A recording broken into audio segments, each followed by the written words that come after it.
Radhare.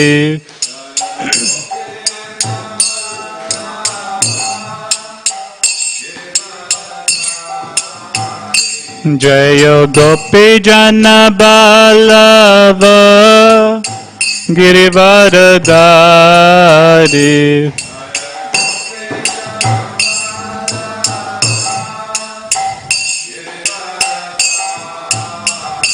Jaya Yasodanandana Braja Janaranjana.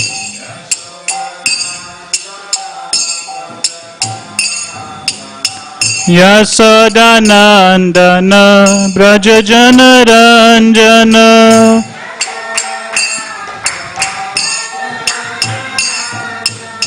Yasodanandana Braja Janaranjana.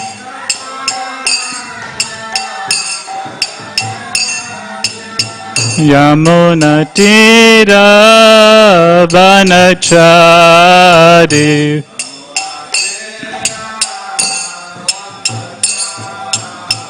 Yamuna Tira Vanachari.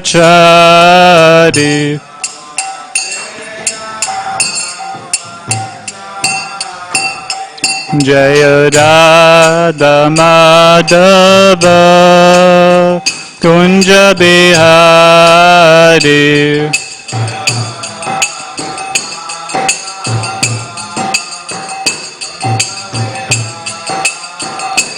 Jaya Radha Madhava Kunja Bihari.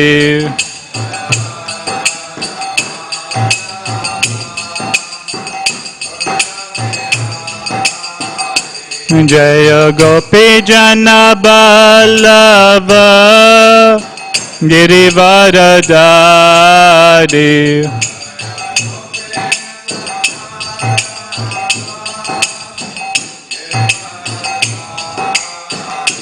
Jaya Gopi Jana Ballava Girivaradhari.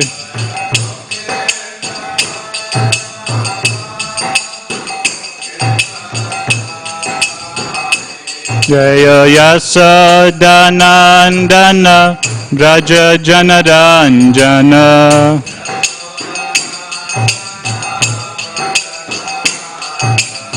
Yasodanandana Braja Janaranjana.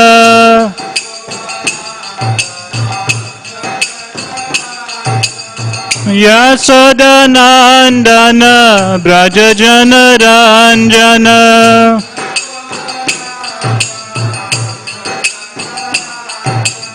Yamuna Tira Vanachari.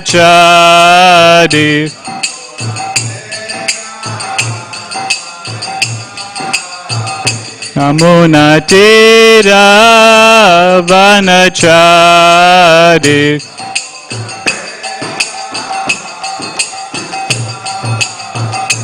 Jaya Radha Madhava Kunja Bihari.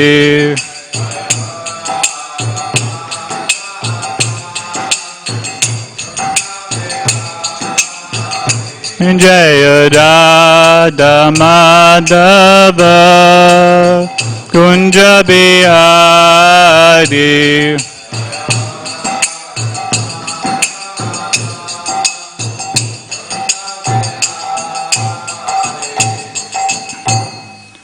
Jai Om Vishnu Pada Paramahansa Parishna Vistotar Sata Shishiman.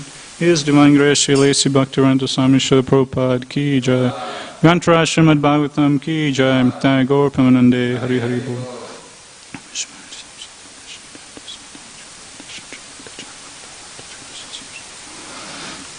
Om Namo Bhagavate Vasudevaya. Om Namo Bhagavate Vasudevaya. Om Namo Bhagavate Vasudevaya. Reading from Srimad Bhagavatam, Canto 3, Chapter number 3, titled The Lord's Pastimes out of Vrindavan. Text number 14.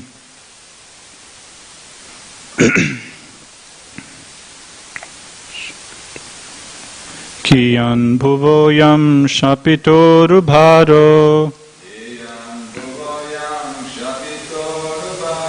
Yadro na bhishmarjuna bhimamule Astadasaksho hiniko madamse Aste balam durvisaham yaduna Kiyan bhuvoyam shapitoru bharo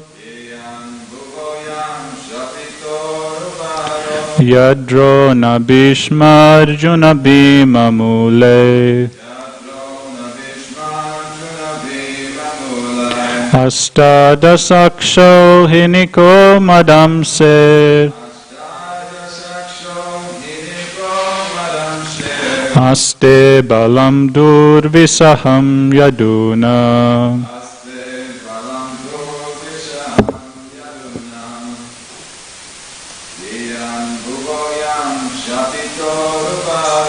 Kiyan bhuvoyam shapitoru bharo Yadro na bhishmarjuna bhimamule Astadasaksho hiniko madamse Aste balam durvisaham yadunam. Word for word translation. Kiyan, what is this? Bhuva, of the earth. Ayam, this. Shapita, abated. Uru, very great. Bharaha, burden. Yat, which. Drona, Drona. Bhishma, Bhishma. Arjuna, Arjuna. Bhima, Bhima. Mule, with the help. Astadasa, 18.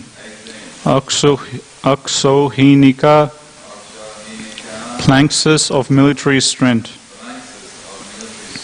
Mat Amse, with my descendants. Aste, are still there. Balam, great strength. Durvisaham, unbearable. Yadunam, of the Yadu dynasty. Translation and purport by His Divine Grace Srila A.C. Bhaktivedanta Swami Srila Prabhupada, Srila Prabhupada Ki Jai. Translation. After the end of the battle of Kurukshetra, the Lord said, the abatement of the earth's great burden, 18 Akshahunis, has now been effected with the help of Drona, Bhishma, Arjuna and Bhima.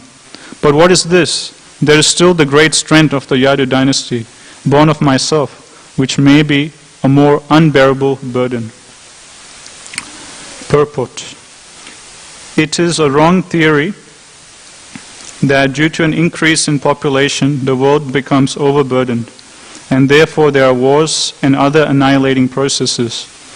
The earth is never overburdened. The heaviest mountains and oceans on the face of the earth hold more living entities than there are human beings, and they are not overburdened. If a census were taken of all the living beings on the surface of the earth, certainly it would be found that the number of humans is not even 5% of the total number of living beings. If the birth rate of human beings is increasing, then the birth rate of other living beings is increasing proportionately. The birth rate of lower animals, beasts, aquatics, birds, etc., is far greater than that of human beings. There is an adequate arrangement for food for all living beings all over the earth by the order of the Supreme Lord. And He can arrange more and more if there is actually a disproportionate increase of living beings. The purport is quite big, and there's a a lot of points Prabhupada makes in each paragraph of the purport, so we'll just go paragraph by paragraph. Om Jnana Timirandasya Jnananjana Salakaya Chaksurmitam Yena Tasmai Shri Guruve Namaha. Jai Shri Krishna Chaitanya Prabhu Nityananda Shri Advaita Gadadhara Shivasadi Gaura Bhakta Vrinda. Hare Krishna Krishna Krishna Hare Hare Hare Rama Rama Rama Hare Hare.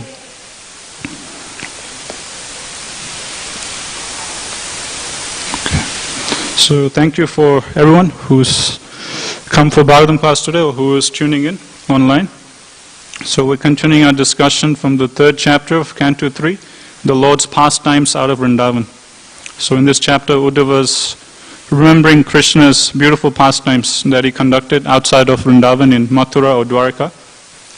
And yesterday, Uddhava was remembering the scene of when Duryodhana, he was dying, when Bhima had smashed Duryodhana on the thigh and Duryodhana was giving up his body. Uddhava was remembering how Krishna, when he was seeing this, that Duryodhana is about to die, actually Krishna, he wasn't pleased at heart.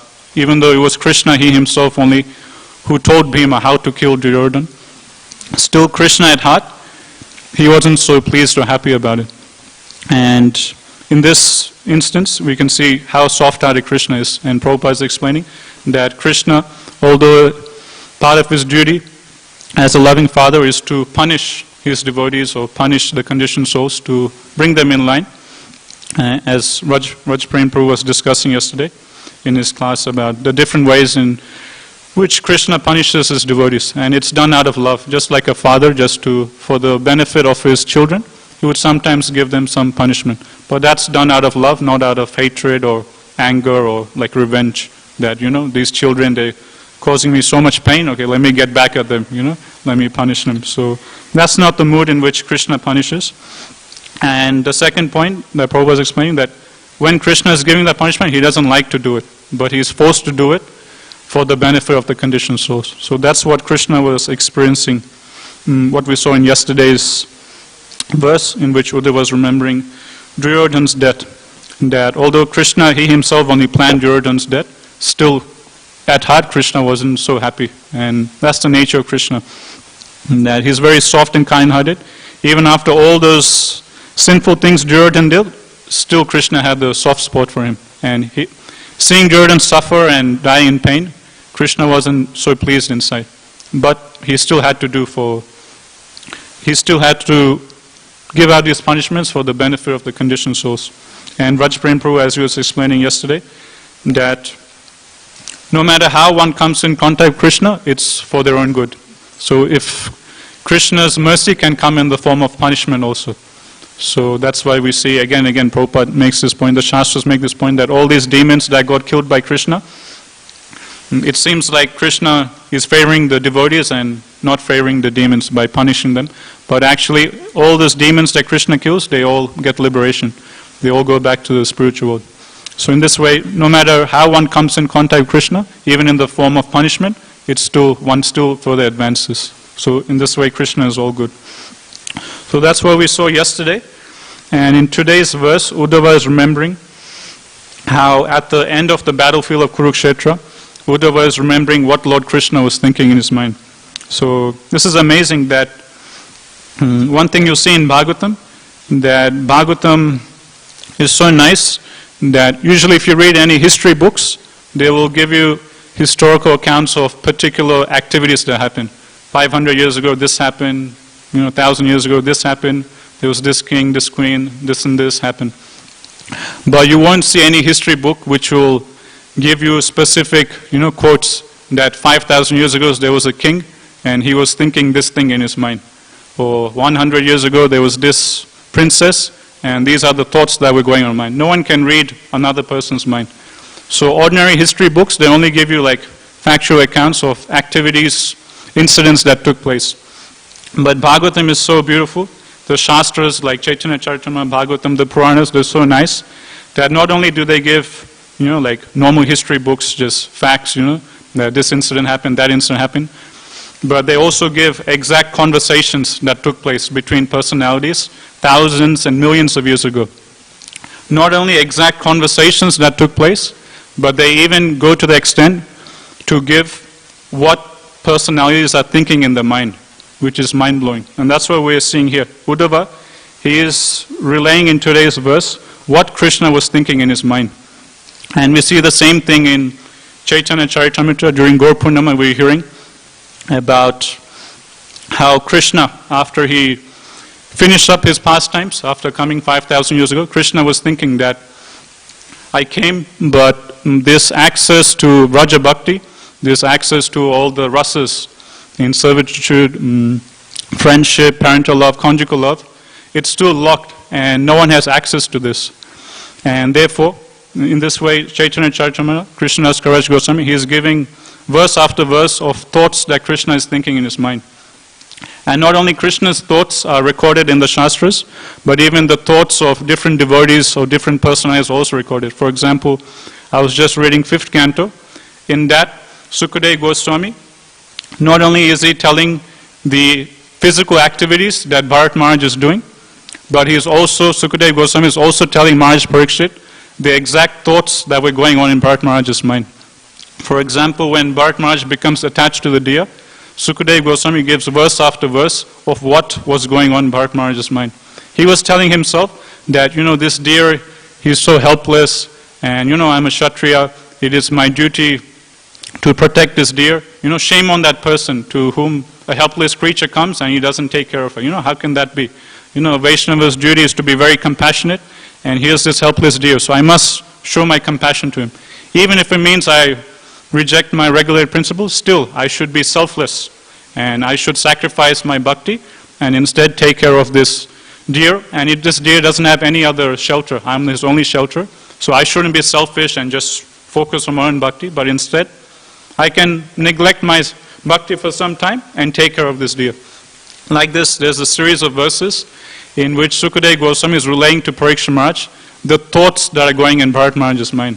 So this is how amazing Bhagavatam is. Not only is it giving you physical accounts of physical incidents that are happening, not only is it giving you exact speeches, words that are going on in conversations between personalities thousands and millions and billions of years ago, but Bhagavatam and the Shastras have even recorded the exact thoughts that were going on in different personalities' mind, the thoughts that are going on Krishna's mind, the thoughts that were going on Krishna's devotees' minds and other personalities. So that's how powerful these Shastras are. They are no ordinary history books, they are no ordinary literatures. And in today's verse, I'll read it again. Uddhava is recounting what Krishna was thinking about in his mind after the battlefield of Kurukshetra. Translation: After the end of the battlefield of Kurukshetra, the Lord said, "The abatement of the earth's great burden, 18 Akshahunis, has now been effected with the help of Drona, Bhishma, Arjuna and Bhima. But what is this? There is still the great strength of the Yadu dynasty, born of myself, which may be a more unbearable burden." Now, for this verse, Prabhupada has given a very big purport and he's analyzing it through a lot of different perspectives. So we'll just take it paragraph by paragraph and analyze it. So in the first paragraph, Prabhupada is explaining about the theory of overpopulation, which is going on now. That human beings have overpopulated, and if you look at the statistics, they'll show you that, according to the karmis, that the population of human beings was so and so before, and now 100 years later, it's increased. But what Prabhupada is saying here in this first paragraph, Prabhupada, I'll just read a bit of it again. It is a wrong theory that due to an increase in population, the world becomes overburdened, and therefore there are wars and other annihilating processes. The earth is never overburdened.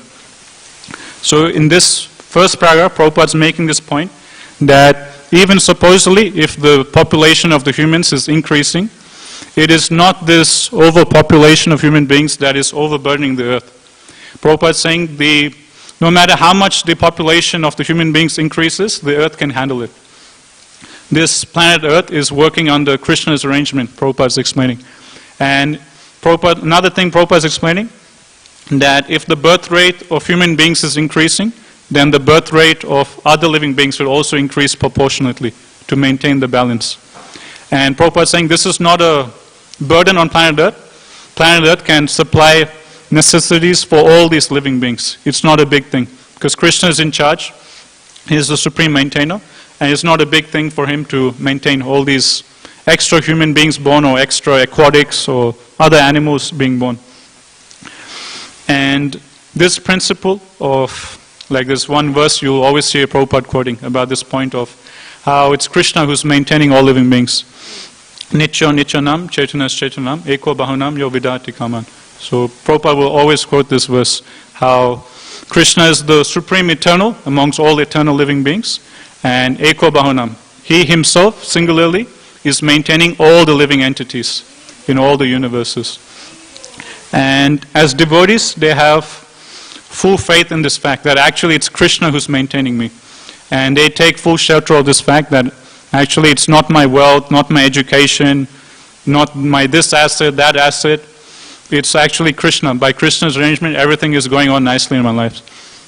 And we can, about this point of how Krishna is the supreme maintainer and how devotees, they have faith in this, I was remembering one pastime in relation to this, which shows the devotee's strong faith of how Krishna is actually maintaining him. So recently I was reading Chaitanya Bhagavat, and in the early pastimes of Nimai Pandit, you see some Vrindavan Das Thakur, he talks about Vishwarup, who is the elder brother of Chaitanya Mahaprabhu, of Nimai Pandit. And it's given that Vishwarup, he's the expansion of Balaram, and right from his childhood, he was just completely, he didn't want to do anything with ordinary material affairs. He was just like a renunciate right from childhood. He would just stay away from all family affairs, just go to the puja room in the Sachimata's house, and whole day just engage in worship. Whole day he would just be in the deity room, just doing his bhajan, and he would just be completely aloof from all material affairs. And in this way he was growing up, and then later on he used to hang out with the other Vaishnavas in Navadvip. So at that time, Navadvip, there was a small section of residents who were like pure devotees of Lord, like Advaita Acharya, Srivas Thakur, and they used to all hang out together, have sadhu sangha and bhajans. And in the rest of Navadvip, they were very materialistic. Although they'll engage in demigod worship and other things, but they were very much after material opulence. And seeing the sorry plight of this, we heard during Gaur Purnima how Advaita Acharya, he felt very sorry for all these residents in Navadvip and the rest of the world, so he prays for Mahaprabhu to come. So Vishwarup, naturally being completely aloof from all material affairs, he goes and hangs out with Advaita Acharya and all the other Vaishnavas and has their sangha. So one time, it's given that Vishwarup, he was giving Bhagavatam class at Advaita Acharya's place. And this would happen quite often, because all the devotees, they saw Vishwarup as although he's just a young boy, they could recognize that how great is his bhakti, how great is devotion, how great is his knowledge of the Shastras. So they'd put Vishwarup on the Vyasasana, and all the devotees like Advaita Acharya, who are like so elderly, they would sit and very attentively and eagerly hear Bhagavatam from Vishwarup. And one time Sachimata, she told Nimai Pandit that you please go and fetch your brother. It's time for lunch. He's there at Advaita Acharya's place. So then baby Nimai, he goes, he's like a little toddler, and he goes into the assembly, and a Bhagavatam class is happening just like this. So Vishwarup, his elder brother, is sitting on the Vyasasana giving class, and Advaita Acharya and all the pure devotees in Navadvip, they're all sitting and listening Bhagavatam. And it's mentioned that when Nimai Pandit, he just enters into the room where the Bhagavatam class is going, everyone is just completely stunned and just left speechless by the beauty of Chaitanya Mahaprabhu, by the beauty of Nimai Pandit. One thing I found when I was reading Chaitanya Bhagavat, I have the small summary one by Purna Pragna Prabhu, and it's like a small book, and it's just all translations compiled together. But literally every page of Chaitanya Bhagavat, there will be at least one line which describes the beauty of Mahaprabhu. Like right from the start, like every page will just talk about how beautiful Chaitanya Mahaprabhu was, how beautiful Nimai Pandit was. Right from the start, like when he was a baby, all the ladies, they would just be mesmerized by his beauty. As he was growing up, he would, like a little baby crawl, or when he would start to walk. All these descriptions are giving, and literally every page of Chaitanya Bhagavat talks about the amazing beauty of Mahaprabhu. So when Mahaprabhu Nimai Pandit, he walks into the Bhagavatam class, everyone is just left speechless, everyone's just stunned by the beauty of Mahaprabhu. And Chaitanya Mahaprabhu is coming from the door of the class, and he's coming straight to the Vyasasana where Vishwarup is, and everyone in the audience is just looking at Chaitanya Mahaprabhu, just completely bewildered. And then Chaitanya Mahaprabhu, he starts pulling at the dhoti of his elder brother, Vishwarup, that, come, Sachi Mata, she's asking you to come home for lunch. And Vishwarup, he himself, Vishwarup, who's the expansion Balaram, he himself is also mesmerized by Chaitanya Mahaprabhu's beauty. And he also, being mesmerized, he said, okay, sorry, we have to, he wraps up the class quickly and then he comes home. So in this way, there's beautiful descriptions given in Chaitanya Bhagavad of Vishwarup, Chaitanya Mahaprabhu's elder brother, and Nimai Pandit, and they used to be very close together. But one day what happened, Vishwarup, he found out that his parents were planning on arranging his marriage. And when Vishwarup, he heard this, he was like, oh man, because right from childhood, he was just completely renunciate. He didn't want to do anything with material affairs. So when he heard this, he was in great pain. And after that, after he found out that his parents had planning to arrange his marriage, he just ran away from house. He took sannyas, and that's it, he just left. And when Jagannath Mishra, Sachi Mata, they found out about this, how Vishwarup has just left and he's taken sannyas, and there's descriptions given in Chaitanya Bhagavad of how much pain and anguish the parents, Sachi Mata and Jagannath Mishra, they were going through. Because you can understand Vishwarup, Chaitanya Mahaprabhu, Nimai Pandit, they're none other than Krishna and Balaram. So how much affection, and Mother Yasoda, Nanda Maharaj, they're non-different from Sachi Mata and Jagannath Mishra. So when Vishwarup leaves, there's like so much, the pains of sadness, separation is so much in the house. And everyone is lamenting, not just the parents, not just Jagannath Mishra, Sachi Mata, but even all the other residents of Navadvip, because Vishwarup was so much loved. Because at that time, there was only a small section of people who were devotees in Navadvip. Most of the others, they were engaged in demigod worship. Most of the others were just engaged in material affairs. So when one of the crowned devotees in Navadvip, Vishwarup, when he left, all the other devotees like Advaita Acharya, Srivas Thakur, everyone was lamenting that Vishwarup, he was such a great elevated devotee. We used to always hear Bhagavatam from him. He was so learned, and now he is left. What will we do? So like this, whole of Navadvip was in great sadness and separation from Vishwarup. And then it was at this time that Jagannath Mishra, he told Sachi Mata that, this has happened to our son, he's gone, and now we only have Nimai Pandit, he is our only son left. And it's given in Chaitanya Bhagavad that the only way Jagannath Mishra, Sachi Mata, they could maintain their life and continue on was by looking at the beautiful face of Nimai Pandit. So in this way, there's so many instances, like later on when Jagannath Mishra, he himself passes away, you can imagine how much more pains of sadness would have hit Sachi Mata. But again, Chaitanya Bhagavatam explains that the only way Sachi Mata was able to maintain a life after Jagannath Mishra passed away was by looking at the beautiful face of Nimai Pandit. So like this, every page of Chaitanya Bhagavatam is talking about the wonderful beauty of Chaitanya Mahaprabhu. So it was at this time that Jagannath Mishra and Sachi Mata, they start discussing, and Jagannath Mishra, he tells Sachi Mata that, our one son has gone, Vishwarup, and he's gone because he studied all the Shastras. He went to school and he studied the Bhagavatam, he studied all the Puranas, and he found out that actually there's, material life, there's nothing in it, I should devote myself to bhakti, I should surrender myself to Krishna, and then he just left. Now if Nimai Pandit, if he also goes to school, if he also reads Bhagavatam, if he also reads the Puranas and the Shastras, the same thing will happen to him. He'll also realize about how there's nothing in this material world. He'll also give up everything, and he'll also take sannyas, he'll also go away. And if he goes away, then how can we maintain life? We will just die, we will just pass away. So then Jagannath Mishra, he tells Sachi Mata, therefore what we should do, we should stop Nimai from going to school. He shouldn't go to school from now on. He should stay at home. He can play as long as he likes, we'll maintain him, no need for him to go to school. Because if he goes to school, if he goes to the Hare Krishna Sunday school, if he goes to the youth program, he studies Bhagavatam, then, those Hare Krishnas, they'll brainwash him, and he'll find out, how there's nothing in material life, he'll take sannyas, he'll go away. So in this way, Jagannath Mishra, he's telling Sachi Mata this plan of how to stop Nimai Pandit from also leaving home to home, also taking sannyas. And at this point, Sachimata, she argues back, if we don't send our baby Nimai to school, if he doesn't study, if he doesn't get an education, then who will marry him? You know, what learned Brahmana will give their daughter in marriage to our Nimai?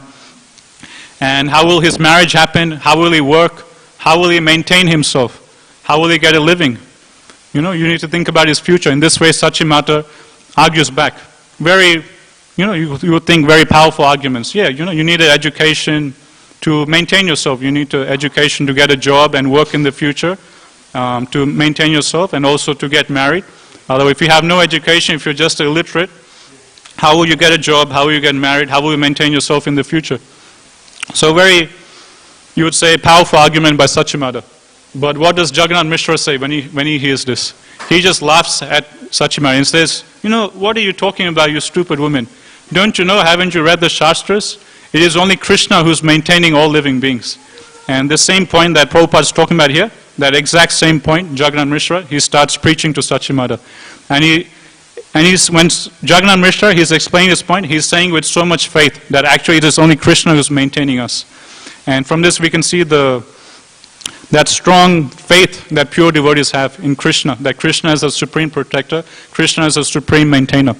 And Jagannath Mishra, he uses very powerful arguments and logic to convince Sachimata that don't worry, nothing will happen to your son. He tells Sachimata that, you know, what are you talking about? It's only Krishna who's maintaining us. And Jagannath Mishra says, just look around, look at me. I have so much education. I'm so learned. I've studied Sanskrit, I've studied grammar, I've studied the Shastras. I'm such a learned Brahmana. And look around our house. We're so poor. We barely have enough food. Even though I'm so learned, even though I have had such a great education, I'm such a great elevated Brahmana, I'm so poor. Look around our household. And then he says, and on the other side, if you look in Navadvip, there are persons in Navadvip who are completely illiterate. They can't even read books. They can't even read Sanskrit. They have zero education. But these illiterate people, they have so much more money, they have so much more opulence than us. And in this way, Jagannath Mishra, he argues back. So what does this teach you? That it's not actually education that is maintaining us. It's only Krishna who's maintaining us. If it was education, a great degree or a great learned education that maintains a person, then we should have more wealth. I have so much education, I have studied so much, I'm such a great learned Brahmana, but look at me, I'm so poor. And on the other side, in Navadvip, you have these illiterates who can't even read a single page, can't even read a single sentence of Sanskrit. Still, they have so much wealth, so much opulence. So it's not education, it's not this or that that's maintaining us. It is only Vishnu, he himself. If Vishnu wants, you can be a complete illiterate and he'll maintain you. And it's not education, a high birth, this or that, nothing. It is only Krishna, he himself, who's maintaining us. So in this way, Jagannath Mishra, with such great faith, he is arguing back and establishing this point that it's Vishnu only who's maintaining all living beings. So don't worry. It doesn't matter if Nimai Pandit doesn't have an education, Krishna will maintain him. You have faith that Krishna is a supreme protector. We just continue our bhajan, pray to Krishna. He will maintain our son Nimai Pandit. Don't worry about his marriage. Don't worry about his future. Everything will happen according to Krishna's arrangement. All these other things, they're all side things. So in this way, Jagannath Mishra, he convinces Sachimata. Then obviously in the future, then there's some more pastimes due to which then Jagannath Mishra sends Nimai Pandit back to school again. Nimai Pandit, he becomes angry and he does more mischief, and then finally Sachimata and the other neighbors, they convince Jagannath Mishra that just send your son to school. He's so eager to learn in school, just send him. But the main point that I was trying to make by quoting this pastime is we can see the strong faith that devotees have of how it's actually Krishna who's maintaining us. And they don't think that their maintenance is happening due to their, the expert management skills or the expert way how they're able to work and, arrange the bank balance and this and that. No, they just give all credit to Krishna. There's actually, by Krishna's arrangement, everything is going on nicely in my life. And Prahlad Maharaj, you'll see a similar verses in Bhagavatam. Prahlad Maharaj is saying to Lord Nrsimhadev in his prayers. In some verses he says, there's one particular famous verse, he says that actually it is only Krishna or Vishnu who's protecting us and maintaining us. And Prahlad Maharaj, he gives 3 examples. Prahlad Maharaj says that we'll see in in society, there will be very rich people with so much wealth, so much opulence. But when the time comes, when their son or the children is diseased, is put with cancer or some kind of disease or illness, and if Krishna, according to Krishna's desire, that soul has to leave his body, no one can do anything. That person might have $1 million, $1 billion, he might have the greatest doctors, the greatest medical help, but nothing can save that person if Krishna doesn't sanction for him to live. So it's actually Krishna, he himself. It is only by his sanction someone is able to maintain his life. And we can see this example everywhere. There's so many great billionaires and millionaires, but so much of the wealth couldn't save them from becoming sick or getting ill or getting some disease. When the time comes for them to get a disease illness, they have to face it. All the wealth, all the medical help they might have, it's of no use. Another example Prahlad Maharaj gives is just like a boat on water. The boat might be very fancy, very nicely built, with so much technology, all modern technology, so many cameras and instruments, but if it's time for that boat to crash, despite how highly advanced that boat is, that ship, or like we see with the Titanic, if it's time for that boat to sink, the boat will sink. So it's not our modern technology or our money, all these things can't save us. It's only Krishna who saves us, it's only Krishna who's maintaining us. So in this way, Prahlad Maharaj, he gives these beautiful examples, citing of how it is only Vishnu or Krishna himself who is maintaining us. It is only Vishnu or Krishna himself who can give us real fearlessness, who can actually protect us. All these other things, they're all fallible soldiers, as Sukadev Goswami explains in the second canto of Bhagavatam. So that's the first part of the paragraph of how Prabhupada is explaining that Krishna is the supreme maintainer. He's maintaining all living beings. Even if there is overpopulation, even if the population increases, it's no big thing for Krishna. Krishna is Supreme Lord and Master. By His will, He can provide enough food and shelter for all living beings. Okay, we'll continue on with the purport. Therefore, there is no question of an increase in population causing a burden. The earth became overburdened due to dharma glani, or irregular discharge of the Lord's desire. The Lord appeared on earth to curb the increase in miscreants and not the increase in population, as is wrongly put forward by the mundane economist. When Lord Krishna appeared, there had been a sufficient increase in miscreants who had violated the desire of the Lord. The mature creation is meant for fulfilling the desire of the Lord, and His desire is that the conditioned souls who are unfit to enter into the kingdom of the Lord have a chance to improve the conditions for entering. The entire process of cosmic arrangement is intended just to give a chance to the conditioned souls to enter the kingdom of God, and there is an adequate arrangement for their maintenance by the nature of the Lord. So in the second paragraph, Prabhupada is explaining that Krishna descends when the earth is overburdened, not due to overpopulation, but overburdened in the sense, overburdened by persons on planet Earth who are atheistic in nature. So when irreligion, more atheists and demoniac kind of people, they take charge on planet Earth, then seeing the suffering condition of human society, then Krishna, he descends now. And we were talking about this during Gorpana, how now in Kali Yuga, obviously things are even much more worse, and so Krishna, he descends as the holy name, he is descended as Mahaprabhu, he is descended as Srimad Bhagavatam. And another point Prabhupada is explaining, that what is the reason or what is the purpose of this material world? And Prabhupada is explaining the entire cosmic arrangement is intended just to give a chance to the conditioned souls to enter into the kingdom of God. And there is adequate arrangement for their maintenance by the nature of the Lord. A couple of analogies Prabhupada gives in his purports to explain this point of the purpose of this material world. One particular analogy Prabhupada gives is just like of children. If you have like a naughty child, Prabhupada explains, just like children, they have a very naughty kind of nature, they want to play and do this and that. One example Prabhupada gives, like the child, he goes to the kitchen and he sees the mother cooking. And the child is just like a toddler. And the child says, I also want to cook like you, mommy. I also want to come in the kitchen. I also want to fry and do this and do that. But he's just 5-year-old. He can't imitate his mother. His mother is so much greater. He can't actually do. And his mother tells, you're just small. You can't imitate me. What I'm doing, you can't do. It's not. You're too young. It's not possible for you. But the child says, no, I want to be like you. I want to do this like you. And then finally, just to satisfy the child, what does the parents do? The mother, she buys some toy cup, toy plate, toy pan, from the toy section of Kmart, and then gives to the child. So the child can also imitate his mother and play with these toy pans and toy pots and also imitate and think that, yeah, I'm also cooking like my mother. In this way, be satisfied. So in this way, Prabhupada explains that our position is just like that.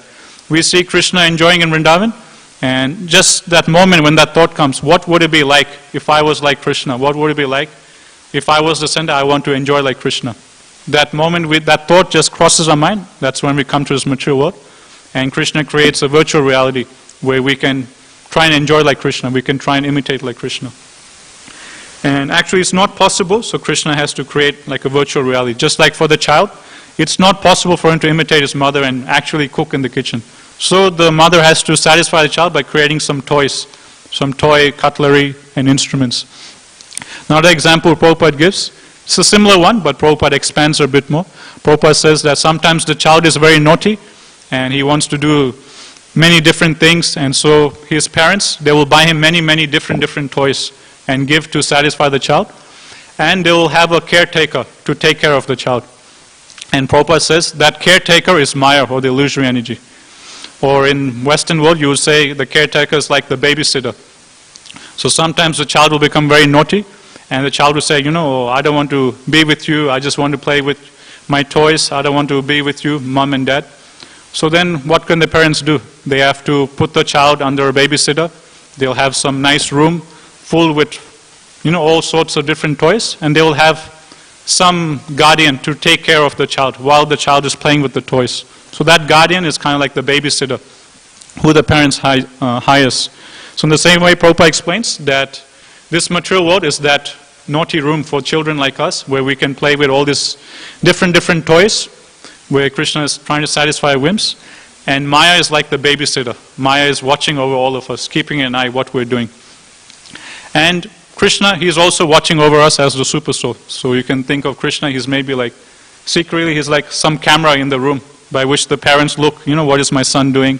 When will he turn his face towards me? When will he get sick of playing with all these artificial toys? When will he come out of this room and, engage in loving relationship with me and with us? So in this way, Prabhupada, he gives nice examples to help us understand the nature of this material world.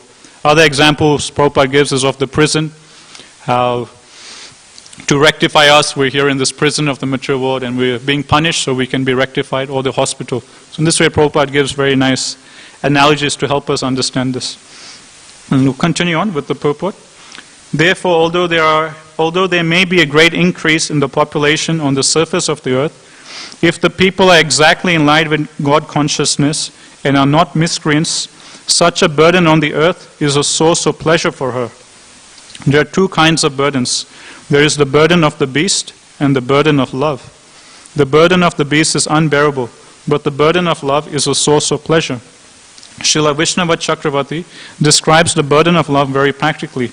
He says that the burden of the husband on the young wife, the burden of the child on the lap of the mother, and the burden of wealth on the businessman, although actually burdens from the viewpoint of heaviness, are sources of pleasure, and in the absence of such burdensome objects, one may feel the burden of separation, which is heavier to bear than the actual burden of love.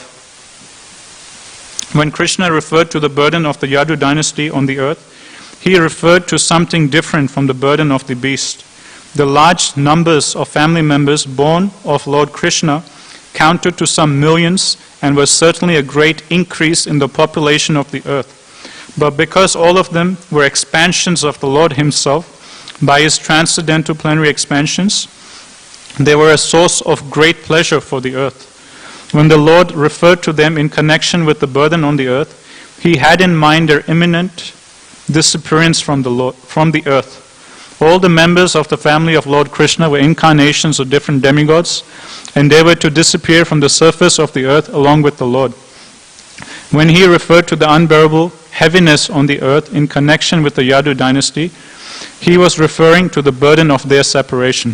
Srila Jiva Goswami confirms this inference. So this is the last part of the purport, and a very deep point Prabhupada is mentioning here. Firstly, Prabhupada explaining that there is two types of burdens. There is the burden of the beast, and there is burden of love. So the earth being overpopulated by many, millions and millions of extra living entities, that's like the burden of the beast. And burden of love, Prabhupada is explaining, externally it seems like it's like a sort of burden on that person, but actually that burden of love is a source of pleasure.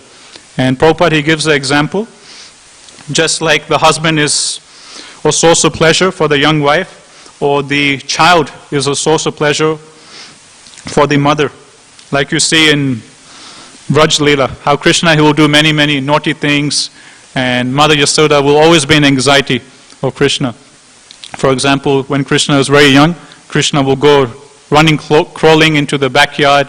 He will catch the tail of a cow, and the cow will become scared. The cow will start running, and Krishna will also become scared. And out of fear, Krishna won't let go of the tail of the cow. And then Krishna will get dragged all over the backyard, and all the mud, the cow dung and urine would all be smeared all over Krishna. And Mother Yasoda will always be in anxiety. This child Krishna is so restless, he's always going here and there. And she'll always be in anxiety that Krishna might go off somewhere into the bush, he'll get attacked by a monkey or some wild animals. And actually it's given by the Acharyas, that's actually the reason Mother Yasoda binds Krishna in Damodar Leela. Mother Yasoda doesn't bind Krishna out of anger, that this naughty child Krishna, he broke all the pots, he's doing so much mischief. To teach him a lesson, I'm going to bind him so he knows, So it's not in that mood Mother Yasoda binds Krishna, but the Acharyas give.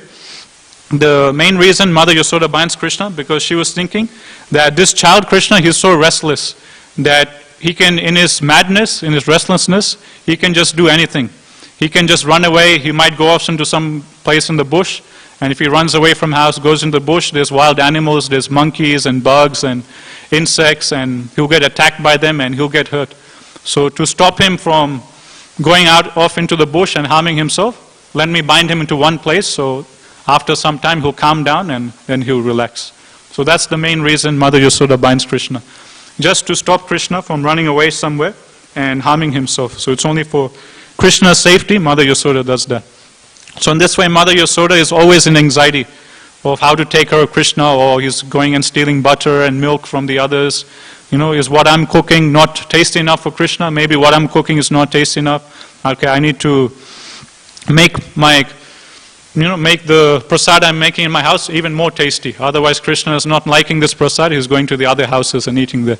So in this way, day and night, Krishna is just causing so much pain and anxiety to Mother Yasoda. And externally, one will think, this child Krishna, he's causing so much distress to his mother, he's causing so much pain and torture to her. But actually, no, this is burden of love, Prabhupada is explaining. All the anxiety the mother goes for her child is actually a source of pleasure for the mother. Mother Yasoda loves cooking for Krishna. She loves seeing Krishna's naughty activities. She loves hearing about Krishna's naughty pastimes from her gopi friends. She loves hearing complaints about Krishna. So this is all burden of love. Although externally it seems the child, when the mother is feeding the child might kick the child might kick the mother or say something bad to the mother just takes it all as a burden of love. So in this way, Prabhupada is explaining that when the Yadu dynasty was present on this planet, it wasn't a burden for planet Earth in the sense of burden of the beast, in the sense of physical burden. That this Yadu dynasty, they have millions of so many great warriors and Kshatriyas, and all this excess population on planet Earth is bearing down on planet Earth, and planet Earth is bearing too much stress due to so many Yadu dynasty, so many persons of the Yadu dynasty. Prabhupada explains that's not the type of burden that's being explained in this verse. On the other hand, instead of planet Earth feeling the pain or the pressure due to so many Yadu soldiers, instead she's feeling great pleasure. Because who are all these members of the Yadu dynasty? They're all Krishna's associates. So just like the sun, externally it might seem that he's a burden on the mother or the parents, but that burden is a burden of love. Actually, the son is a source of pleasure for the parents.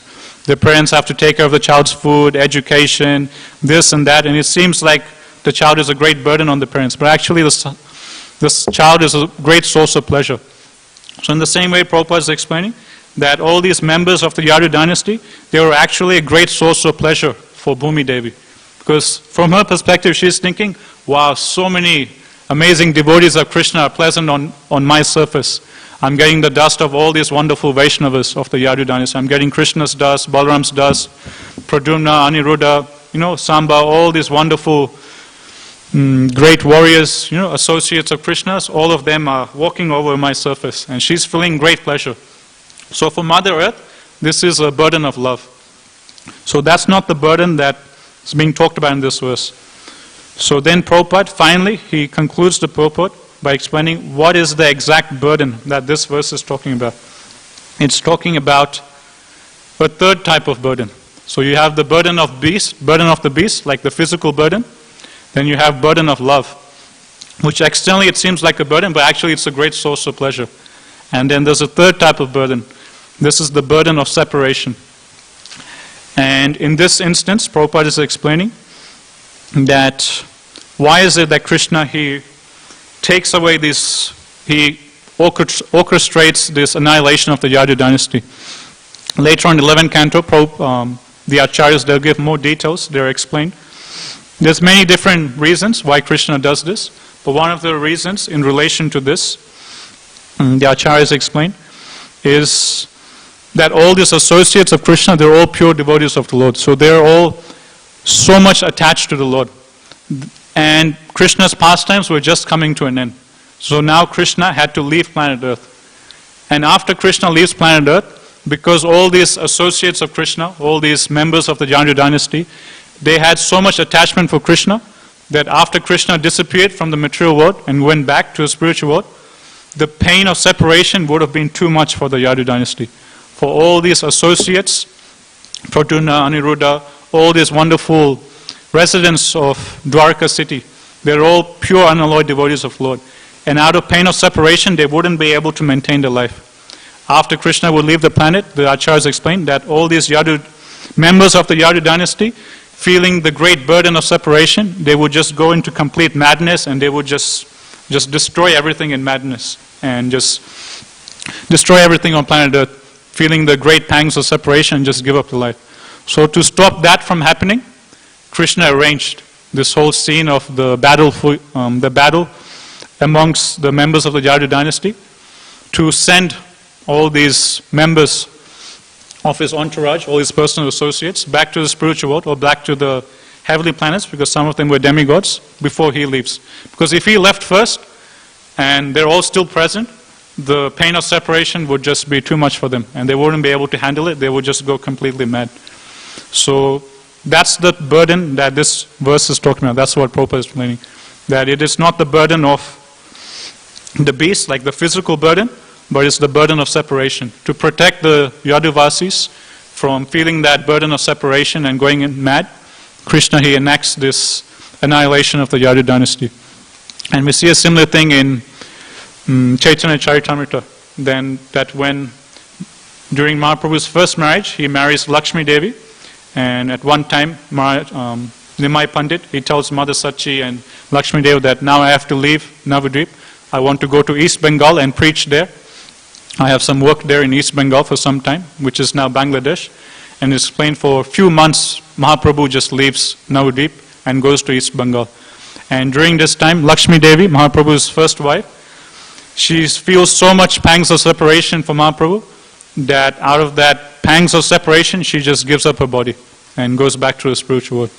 So that's how much attachment and pure love these devotees they have for the Supreme Lord, that they can't even bear separation from the Lord. So much so that fire of separation is so much that they just give up their body out of separation. So Krishna, he didn't want that to happen for the Yaduvasis.